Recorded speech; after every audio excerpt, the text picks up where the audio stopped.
It's actually sort of a story that I'd like to share with you. I was driving to work and I noticed that the sky had a variety of different colors, baby blues, peach, orange, yellow, and some purples. And I wondered, do the children ever think of the sky as anything but blue?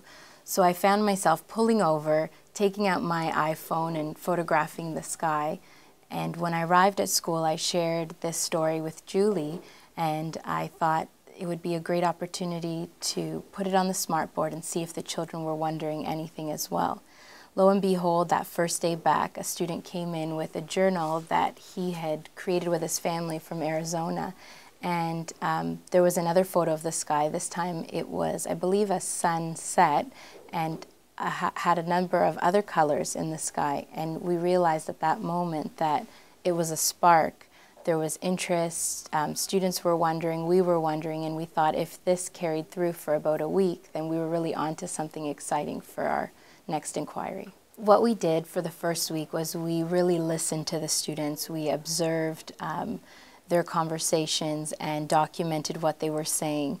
And we noticed that a number of questions were happening. They were going to our wonder window and looking outside and trying to see if the sky's color matched some of the photos that we had shown on the smartboard. So for the first few days, I was taking more photos of the sky and projecting them onto the smartboard. And as we had conversations, they asked if I could look for more books about the sky at the library. And at that point, I went to the library and noticed a beautiful display of Monet books. And Monet's skies were always different. And I brought them back to school, and there became an interest in art and Monet, and we realized after that first 5 days that we needed to start thinking about the curriculum. But I wasn't really sure that it was going to last, that spark. So the truth is that initial spark happened, but I didn't know if it would carry on more than a week. And so what I thought I could do is bring in another photograph of the sky and project that onto the smartboard and see if maybe is that intrigue still there. However, what I realized now in reflecting upon the process, I came in with just as much curiosity and intrigue about the sky as I guess I was hopeful that the children would have. And I think that because it was a spark for me personally, they started to pick up on that vibe of my curiosity.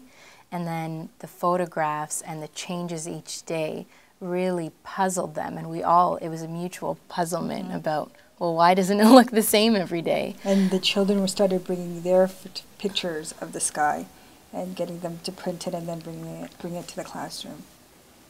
So. And once we brought in some of the resources from the library, it just kept building and building and building. And we found natural next steps through the books that we were able to find. And I know that there are various ways inquiries can start. It can be their interest, their question. It could be my intrigue and puzzlement, or it could be the curriculum and possibly looking at, for instance, if we're thinking about our community, provoking students with different materials and seeing where they could take that. So there are different ways that the inquiry could begin.